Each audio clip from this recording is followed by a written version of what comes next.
क्या क्या लक्षण दिखता है डायबिटीज़ में? डायबिटीज़ क्या है? ग्लूकोज क्या है fasting PP random blood sugar? कैसे होता है डायबिटीज़? इंसुलिन कब लेना चाहिए? डॉक्टर से कब मिले? सब हाल में सैंपल है। क्या क्या टेस्ट करवाए जिससे डायबिटीज़ पता चले? साथ में शुगर कैसे पता करें? लाइफ स्टाइल सुधारने से शुगर कंट्रोल हो जाएगा?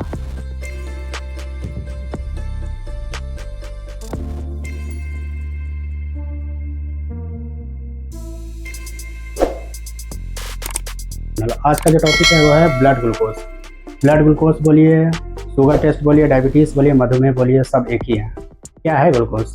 जब हम भोजन करते हैं उसमें 5 मेन कंपोनेंट होते हैं। कार्बोहाइड्रेट होते हैं, प्रोटीन होते हैं, मिनरल्स होते हैं, विटामिन होते हैं, फैट होते हैं, कुछ वाटर भी होते हैं। वाटर मेन कंपोनेंट नहीं होते हैं, तो उसमें एक कार्बोहाइड्रेट होता है। ठीक है, तो जो कार्बोहाइड्रेट सबसे छोटा जो टूट कर बनता है ना, वही है ग्लूकोज। ये डायबिटिक मरीज को जो कार्बोहाइड्रेट का मेन सोर्स होता है उसको कम करने के लिए बोलते हैं। जैसे आलू हो गया, रोटी हो गया, चावल हो गया, इसके चैन को रोकना रहता है। शरीर में इंसुलिन पर्याप्त मात्रा में न बनने से डायबिटीज़, और ये इंसुलिन होता क्या है कि इंसुलिन जो है वो पैनक्रियास के बीटा सेल में होता है। डायबिटीज़ पता करने के लिए जो स्पेशली टेस्ट होता है वो होता है fasting blood sugar, PP blood sugar, random blood sugar, HbA1c, insulin fasting PP random, और एक सी पेप्टाइड भी होते हैं। डायबिटिक के लिए जो फास्टिंग होते हैं पीपी होते हैं। ठीक है, फास्टिंग का मतलब है खाली पेट। ठीक है, खाली पेट का मतलब है 10 से 12 घंटा का फास्टिंग होना चाहिए। 10 से 12 घंटा के बीच में किसी भी तरह का कोई भी नशा नहीं करना है, किसी भी तरह का कोई भी खाना नहीं है। 500 ml पानी ले सकते हैं। ठीक है, पीपी हो गया कि खाना खाए एक ही बार, जो खाना है एक ही बार खा लिए, एक ही बार पानी पी लिए, 2 घंटा तक आराम से रहना है। जब काम कीजिए, कुछ भी कीजिए, बीच में पानी नहीं पीना, कुछ नहीं करना है। उसके 2 घंटे बाद सैंपल देना है। इनका जो टेस्ट होते हैं वो अपने शरीर में रिवर्स प्रोसेस में काम करते हैं, और जो पीपी होते हैं वो फॉरवर्ड प्रोसेस में काम करते हैं। खाने के 1 घंटे बाद अगर हम ब्लड टेस्ट करवाएं, ठीक है, रैंडम टेस्ट करवाएं, तो उस वक्त जो ग्लूकोज होते हैं वो पिक पॉइंट पे होते हैं। ठीक है, तो नॉर्मल मरीज को भी काफ़ी ज़्यादा हाई आ सकता है। नॉर्मल मरीज को 200 तक भी आ सकता है, पर इसके लिए डायबिटिक नहीं बोल सकते उसको। अब में शुगर कब आते हैं? ठीक है, पेशाब में शुगर डायबिटिक मरीज को भी आते हैं, नॉन डायबिटिक को भी आते हैं। ठीक है, डायबिटिक मरीज में जिसका ब्लड शुगर ब्लड में काफ़ी ज़्यादा हाई है, ठीक है, तो पेशाब के रास्ते आ जाते हैं, या तो कुछ ऐसी मेडिसिन होते हैं जो ब्लड शुगर को कम करने के लिए ब्लड में पेशाब के रास्ते उसको बाहर निकालते हैं। ठीक है, पहला तो ये है। दूसरा है कि किडनी का मरीज रहेगा। ठीक है, तो नॉर्मल मरीज रहेगा और किडनी का प्रॉब्लम रहेगा, तो उस केस में भी पेशाब के रास्ते शुगर बाहर आएगा। चलिए तो प्रोसीजर स्टार्ट करते हैं। हमारे पास 2 डिफरेंट कंपनी है। ठीक है, एक रेकॉन है, दूसरा एरबा है। एक होगा GOD मेथड से होगा, दूसरा होगा इंडस मेथड से। ठीक है, दोनों का रिजल्ट जो होता है वो सेम ही आता है। ठीक है,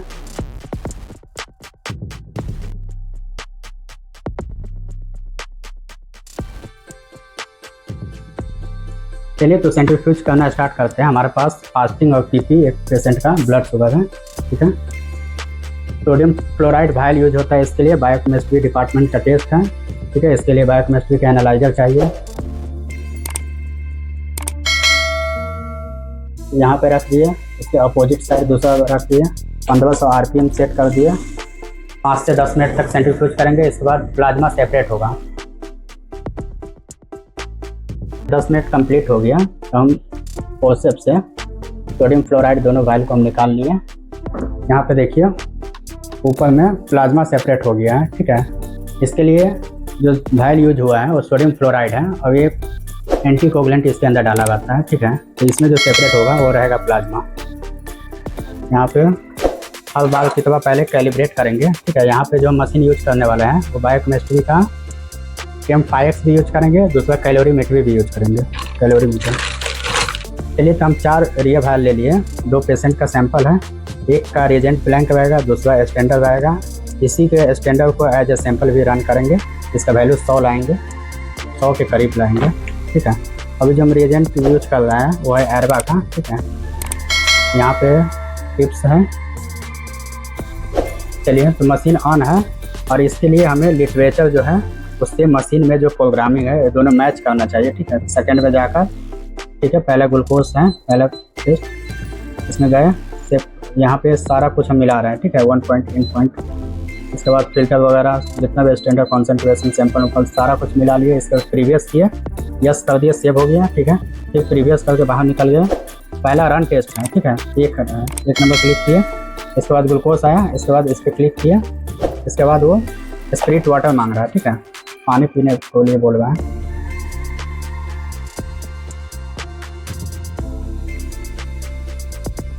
इसके बाद यहाँ पे हम रिएजेंट लेंगे,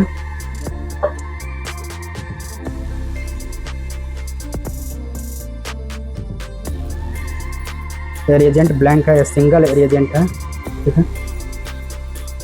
रिएजेंट ब्लैंक ले लिए, एक स्टैंडर्ड ले लिए, उसी का एज ए सैंपल भी रन करेंगे। ये पेशेंट का फास्टिंग का ले लिया, ये पेशेंट का पीपी का ले लिया, ठीक है।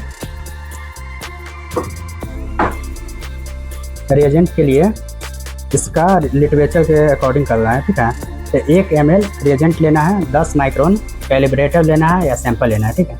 तो यहाँ पे 1 ml ले लिया रिएजेंट, ये स्टैंडर्ड के लिए लिए, ये फास्टिंग के लिए लिए, ये पीपी के लिए लिए 1 ml। 1000 micron is equal to 1 ml। तो हम रिएजेंट ले चुके हैं समय 1 ml, ठीक है। और यहाँ पे 10 माइक्रोन लेना है, ठीक है। तो यहाँ पे 5 से 50 के बीच का है, ठीक है। तो यहाँ पे 10 सेट किया है। उसके बाद कैलिब्रेटर या स्टैंडर्ड ले रहा है,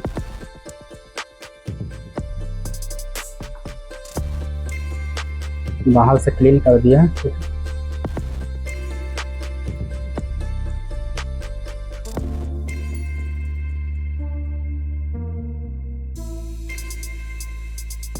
ये पेशेंट का सैंपल लिया, टच किया, से ऊपर से ले लिया, तो टच किया और प्रेस कर दिया।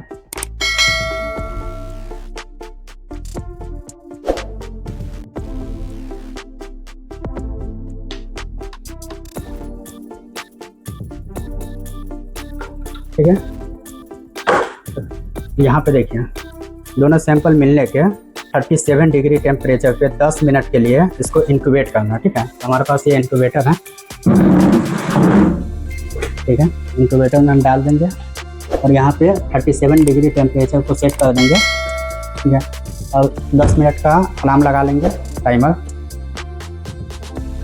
चलिए, तो 10 मिनट कंप्लीट हो गया। इसके बाद इंक्यूबेटर से सैंपल को ब्लड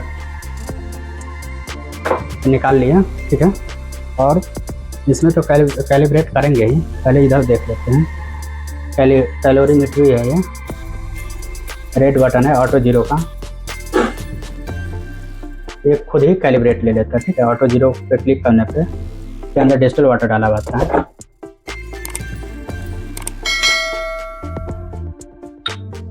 उसके बाद पहले हम ये जो स्टैंडर्ड है इसका पहले हम वैल्यू लेंगे।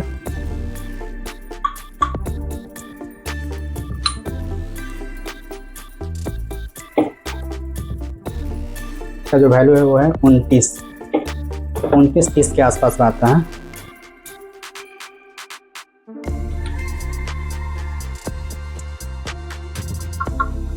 इसको यहाँ पे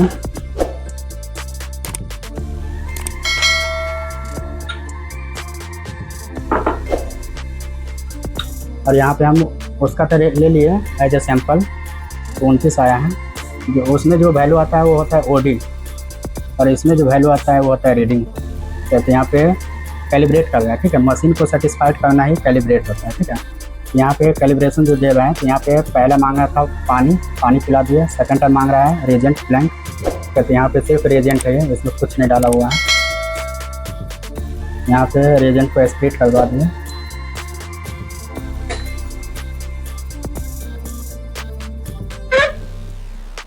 वैल्यू आएगा उसको सेव करेंगे, रिएजेंट ब्लैंक का है, सेव करेंगे। इसके बाद ये स्टैंडर्ड है, ये पिलाने के बाद न्यू फैक्टर जनरेट होगा।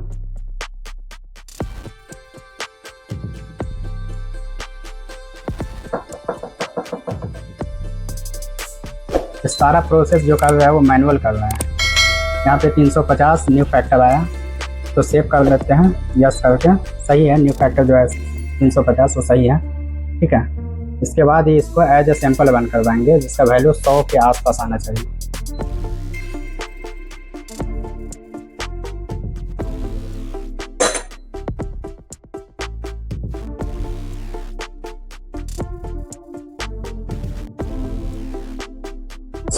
.6 है, जो कि सही है, ठीक है। अब यहाँ दिखाइए, यहाँ पे फास्टिंग है मरीज का, ये पीपी है, ठीक है। मैनुअल का मतलब होता है कि कुछ देख सुनकर भी जांच करना, उसी को मैनुअल बोलते हैं, ठीक है। तो यहाँ पे देखिए कलर, इसका कलर कम है, इसका कलर ज़्यादा है, इसका वैल्यू कम आना चाहिए, इसका वैल्यू ज़्यादा आना चाहिए, ठीक है। तो यहाँ पे मशीन में पिला कर दिखा रहे हैं। मशीन में पिलाने से पहले ये वाला इधर कर देते हैं कैलोरीमीटर में। चलिए, तो फास्टिंग का ये ले लिए, सेपरेट कर लिए, इसका अलग सा टेस्ट ट्यूब होता है, ठीक है, कैलोरीमीटर का, रीडिंग ट्यूब भी बोलते हैं इसको, ठीक है। तो इसमें सीधा डालें तो 27 आया, ठीक है। तो इससे 27, इसका जो फास्टिंग का ओडी है वो है 27।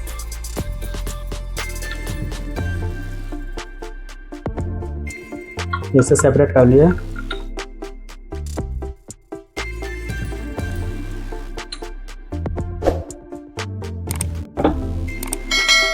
(68) है इसका पीपी, इसका वैल्यू ओडी में आ रहा है, इसका कैलकुलेशन करके बताएंगे। 68। अब यही सारा रिएजेंट केमिकल को, सैंपल को वापस से मशीन में हम पिला रहे हैं। यह है फास्टिंग।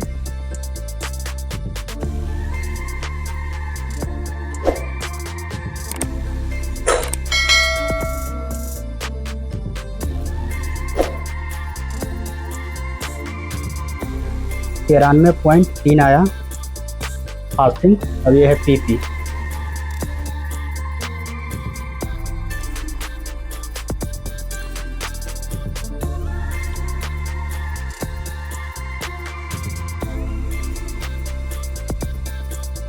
पीपी है 256.4, ठीक है। इसको वॉश कर देते हैं।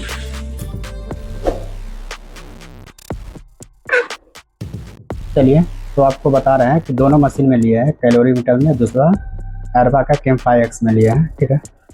तो एरवा का जो वैल्यू आया है वो है फास्टिंग का 93.3, ठीक है, और पीपी का है 256.4, ठीक है।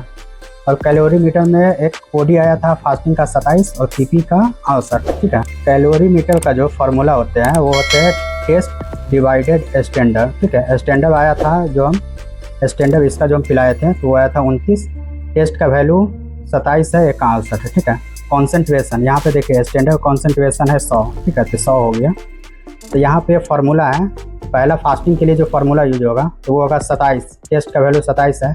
स्टैंडर्ड का जो एज ए सैंपल पिलाए थे तो उसका 29 आया था, ठीक है। तो 29 इंटू कॉन्सेंट्रेशन 100 है, ठीक है। तो जो फास्टिंग का जो आएगा वैल्यू वो रहेगा 90.0 और पीपी का जो है वो 68 डिवाइडेड 29 इंटू 100, ठीक है। तो उसका 226.6 दोनों। और ये जो वैल्यू आया है वो आया है बायोकेमिस्ट्री के एनालाइजर पे, ठीक है। और ये है जो कैलोरीमीटर पे है, ठीक है। तो दोनों में थोड़ा सा का वेरिएशन रहेगा। ये भी रिपोर्ट सही है, ये भी रिपोर्ट सही है। चलिए, तो यहाँ पे टेस्ट कंप्लीट हो गया, टेक्नीशियन का काम कंप्लीट हो गया। अब डॉक्टर रिपोर्टिंग करेंगे, इसके बाद रिपोर्ट पढ़ना बताएंगे। चलिए, तो पैथोलॉजिस्ट रिपोर्टिंग कर चुके हैं, ठीक है। तो रिपोर्ट पढ़ना बता रहे हैं। इधर जांच का नाम दिया रहेगा, इधर रिजल्ट दिया रहेगा, इधर यूनिट दिया रहेगा, इधर नॉर्मल इवेंट दिया रहेगा, ठीक है। फास्टिंग ब्लड शुगर खाली पेट वाला है, वो उसका वैल्यू है 90.0, ठीक है। 60 से लेके 110 के बीच में होना चाहिए, 90 है जो कि नॉर्मल है, ठीक है। दूसरा है खाना खाने के 2 घंटे बाद, पीपी जिसको बोलते हैं, इसका वैल्यू है 226.6 होना चाहिए, 70 से लेके 140 के बीच में। तो ये हाई है, ठीक है। यहाँ पे एक रिपोर्ट नॉर्मल है, दूसरा रिपोर्ट हाई है, ठीक है। यहाँ पे जो मरीज है उसका फॉरवर्ड प्रोसेस जो है, ठीक है, वो सही से काम नहीं कर रहा है, जबकि उस मरीज का रिवर्स प्रोसेस है फास्टिंग वाला, वो सही से काम कर रहा है, ठीक है। तो इसमें बहुत ऐसा जगह पे है कि जो वैल्यू आया, अगर एक नॉर्मल आया दूसरा ज़्यादा हाई आया, क्या करते हैं कि इसका वैल्यू को बढ़ा देते हैं और इसका वैल्यू को कमा देते हैं, जो कि पूरी तरह से गलत है, ठीक है।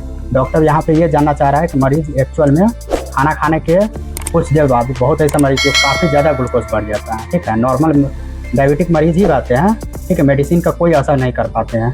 इसीलिए इसका मेडिसिन चेंज करेगा, कंपोजिशन में एडिट करेगा, जो कुछ भी करेगा, वो डॉक्टर रिपोर्ट जो भी वैल्यू आएगा वो रीचेक करके दे देना ही सबसे अच्छा रिपोर्ट होता है, ठीक है। जो वैल्यू आया वही दीजिए, यही अच्छा रिपोर्ट होता है। और लक्षण जो होता है डायबिटीज़ मरीज़ का वो होता है कि ज़्यादा प्यास लगेगा, ज़्यादा पेशाब भी होगा, ज़्यादा थकान होगा, ज़्यादा भूख लगेगा, वज़न घटेगा, सेंसेशन फील होगा, देखने में दिक्कत होगा, ये सब हाई ग्लूकोज लेवल का सिम्टम होते हैं, लक्षण होते हैं। चलिए तो आज का टॉपिक यहीं पे कंप्लीट होता है, अगले वीडियो में मिलते हैं। जय हिंद।